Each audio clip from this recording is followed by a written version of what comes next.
Par Larry Hodgson 18 mars 2017. Un bleutier, 2 récoltes. Bleutier remontant perpétua. Photo, Chad Finn qui n'aime pas les bleuets. Myrtille. Ce petit fruit sucré, pourpre foncé mais couvert d'une pruine blanche, ce qui lui donne une couleur bleutée, est un mets fort populaire en Amérique et gagne maintenant du galon en Europe et ailleurs où on le cultive de plus en plus. Mais jusqu'ici, il n'y avait qu'une saison de récolte, la mi-été. Plus maintenant, car un nouveau bleutier, Perpetua offre un trait unique, la possibilité d'une deuxième récolte à la fin de l'été et à l'automne. Il est présentement offert sous le nom Bushel Berry Perpetua, Bushel Berry étant le nom d'une série de fruitiers développés pour le jardin domestique. Bleuet ou myrtille? Bleuet, Vaccinium corymbosum. Photo, Tiamonto, Wikimedia Commons. Myrtille, Vaccinium myrtillus. Le nom bleuet est courant en Amérique du Nord francophone pour désigner les espèces indigènes de ce continent, comme Vaccinium angustifolium et V. corymbosum. Leurs fruits sont nettement plus bleutés que leurs proches parents les myrtilles V. Myrtillus et V. ulignosum, d'Europe et d'Asie dont les fruits sont noirs ou pourpre foncé. Les myrtilles sont rarement cultivées. On les récolte plutôt à l'état sauvage. Les bleuets, bien que populairement récoltés dans la nature aussi, sont désormais abondamment cultivés à travers le monde, Canada, États-Unis, Pologne, Allemagne, Suède, Pérou, Chili, Australie, Nouvelle-Zélande, etc. En effet, Perpetua produit une nouvelle série de fleurs sur les pousses nouvelles qui suivent la première floraison, fleurs qui deviennent des fruits à leur tour, ce qui permet une deuxième récolte en septembre ou octobre au Canada.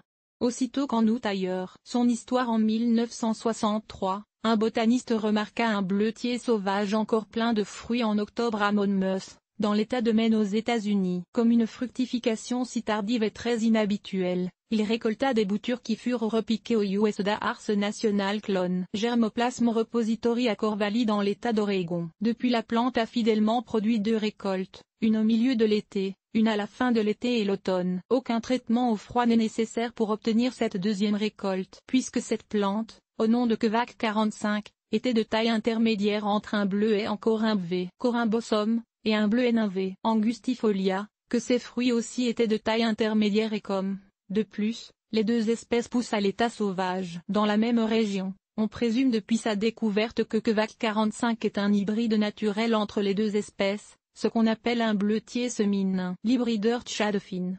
Photo fournie par Chad Finn. Chad Finn, chercheur en génétique et hybrideur de petits fruits de l'unité de recherche sur l'horticulture à Corvallis, Oregon, s'est intéressé à Kvac 45 et, en 2000, a récolté et semé des graines résultant de la pollinisation libre de cette plante, ce qui a donné lieu à un large éventail de plantes. Au bout de 5 ans de comparaison, il a fait une sélection, une plante spécialement productive et fiable, qu'il a nommée Perpetua pour le cas Perpetua d'Oregon. Et pour sa production presque sans arrêt de fleurs et de fruits. Le bleutier Perpetua a été lancé en 2015 sous le nom Brazzleberry Perpetua aux États-Unis et est maintenant disponible au Canada. Sous le nouveau nom Bushel Berry Perpetua, Bushel Berry est le nouveau nom pour la série de petits fruits connus sous le nom Brazzleberry jusqu'à la fin de 2016. Une description. Perpetua forme un joli arbuste qui pourrait facilement servir de haie. Photo. Pépinière à Botsford de Perpetua atteint environ 75 cm de hauteur et 60 de largeur, avec un port évasé. Ses jeunes tiges sont jaunes, devenant rouges l'hiver. Les feuilles vert foncé luisantes, un peu tordues au printemps, mais de forme normale l'été, deviennent rouge foncé à l'automne, pendant la deuxième récolte. La plante est auto-féconde.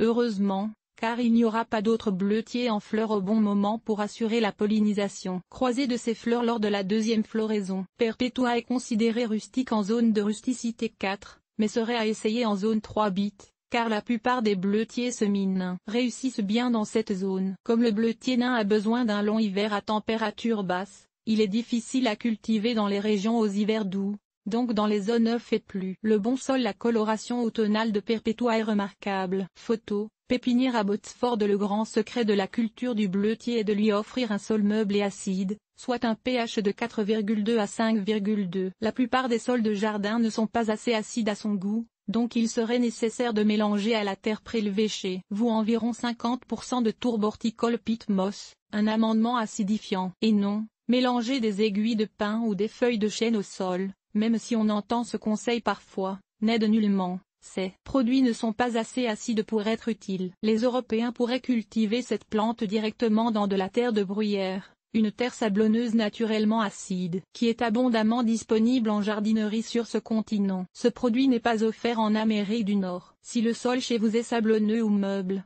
creusez un trou 3 fois plus large que la motte de racine, la plaçant 5 à 7 cm plus profondément qu'à l'origine pour encourager la plante de produire des racines sur la partie enterrée, et combler avec la terre mélangée à la tourbe ou avec de la terre de bruyère. Les fleurs blanches en forme d'urne constituent un autre attrait. Photo, Tchadofine. Par contre, le bleutier tolère difficilement les sols glaiseux et lourds. Si votre sol est de cette catégorie, mieux vaut le planter sur une butte surélevée en utilisant une terre rapportée plutôt que d'enfoncer ses racines fragiles dans un sol très compact. Achetez alors une terre à jardin en y mélangeant 50% de tourbe horticole, ou utilisez une terre à bruyère, puis placez la motte sur la surface du sol, oui, sans creuser de trous, et couvrez la motte avec le mélange de terre et de tourbe. La butte devrait donc mesurer environ 1 mètre de largeur et être assez haute pour couvrir les 5 à 7 cm inférieurs de la tige. Vous pouvez aussi mélanger un engrais tout usage à dégagement lent au sol lors de la plantation. Évitez les engrais dits de démarrage ou transplanteurs. Ils nuisent grandement à l'enracinement. Il n'est pas utile d'ajouter les mycorhizes couramment vendues au sol lors de la plantation.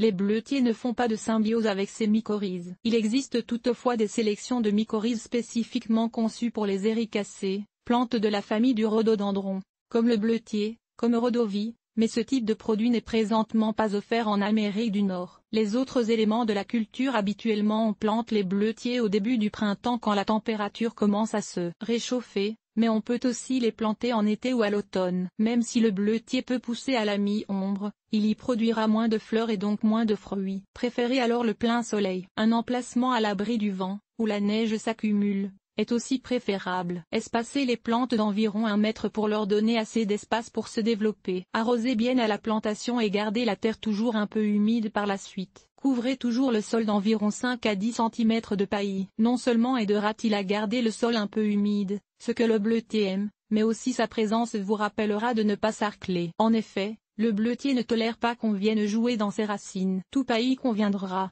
Encore, l'idée que les aiguilles de pin ou des feuilles de chêne déchiquetées seraient supérieures aux autres paillis pour les plantes acidophiles comme le bleutier est un mythe. Vous obtiendrez 2 récoltes prolifiques de fruits à tous les ans avec Perpétua. Photo, Tchadofine. Supprimez toute fleur qui paraît pendant les 2 premières années, le temps que votre plante s'enracine adéquatement. Par la suite, laissez la plante fleurir, et commencez à déguster la manne. Après quelques années, supprimez à la fin de l'hiver les branches les plus longues qui seront devenues moins productives, et cela, pour laisser la place aux jeunes branches plus fructifères. Fertilisez annuellement avec un engrais acidifiant. Où trouver le bleutier Perpétua? Souvent la difficulté avec les nouveautés est de les trouver. Mais j'ai peut-être une solution facile dans ce cas précis. Le site web www.bushlandberry.com, présentement en construction, aura d'ici quelques semaines une liste des pépinières au Canada qui offrent leurs plantes. Autre possibilité, c'est la pépinière Abbotsford, située à Saint-Paul-d'Abbotsford, Québec, qui est responsable de la distribution au Québec, donc si vous voulez aller directement à la source. Quant à mes lecteurs européens, il vous faudrait sans doute attendre 1 an ou 2 avant que cette nouveauté américaine n'aboutisse dans une pépinière près de chez vous. Un bleutier, 2 récoltes? Pourquoi pas?